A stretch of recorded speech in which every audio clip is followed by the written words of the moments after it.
Hello বন্ধুরা, career space YouTube চ্যানেলে আপনাদের সকলকে স্বাগত জানাই। আশা করি আপনারা সবাই ভালো আছেন। আজকে এই মুহূর্তে শিক্ষক নিয়োগ সংক্রান্ত যে সবচেয়ে গুরুত্বপূর্ণ আপডেট উঠে এসেছে, বিস্তারিত সেই সম্পর্কে আলোচনা করব। তাই ভিডিওটি অবশ্যই শেষ পর্যন্ত দেখবেন নিয়োগ সংক্রান্ত অনেক নতুন নতুন আপডেট পাওয়ার জন্য।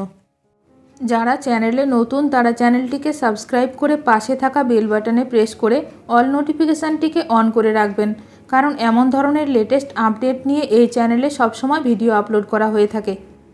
সকলের কথাই শুনতে হবে, চাকরিহারাদের কথা শুনবে সুপ্রিম কোর্ট, যা জানালেন প্রধান বিচারপতি। কলকাতা হাইকোর্টের নির্দেশে চাকরি বাতিল হয়েছিল প্রায় 26,000 জনের। যদিও সুপ্রিম কোর্ট চাকরি বাতিলে স্থগিতাদেশ দেয়, চাকরিহারাদের কথা শুনবে দেশের সর্বোচ্চ আদালত। এই মামলার শুনানি রয়েছে 16ই জুলাই। প্রধান বিচারপতি DY চন্দ্রচূড় আজ জানিয়েছেন, সুপ্রিম কোর্টের দ্বারস্থ হওয়া চাকরিহারাদের সকলের কথাই শুনতে হবে। কলকাতা হাইকোর্টের নির্দেশে পশ্চিমবঙ্গে চাকরিহারা স্কুল শিক্ষক ও শিক্ষাকর্মী সকলের কথাই শুনবে সুপ্রিম কোর্ট।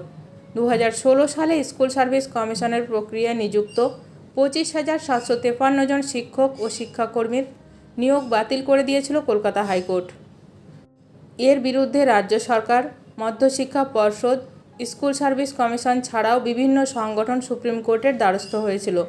গত 7 মে সুপ্রিম কোর্ট জানিয়েছিল, আপাতত কারো চাকরি বাতিল হবে না, কাউকে বেতনও ফেরত দিতে হবে না।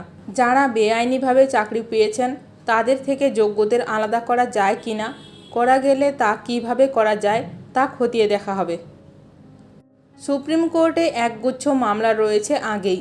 এবার রাজ্যের মাধ্যমিক স্তরের শিক্ষক ও কর্মচারীদের সংগঠন secondary teachers and employees association supreme কোর্টের দ্বারস্থ হলো। তার সঙ্গে আরও চাকরিহারা শিক্ষক, শিক্ষাকর্মীও সুপ্রিম কোর্টে এসেছেন।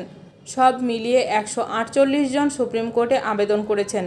প্রধান বিচারপতি জানিয়েছেন, এই সব মামলার শুনানি আগামী 16ই জুলাই হবে। এখন দেখার বিষয় এই মামলার কী গুরুত্বপূর্ণ রায় দেন বিচারপতি। শিক্ষক নিয়োগ সংক্রান্ত যে কোনো আপডেট সবার প্রথমে পেতে এখনই আমার চ্যানেলটি সাবস্ক্রাইব করে রাখুন। ভিডিওটি ভালো লাগলে অবশ্যই লাইক করবেন। আজকের ভিডিওটি এখানেই শেষ করলাম। নতুন কোনো আপডেট নিয়ে দেখা হবে নেক্সট ভিডিওতে।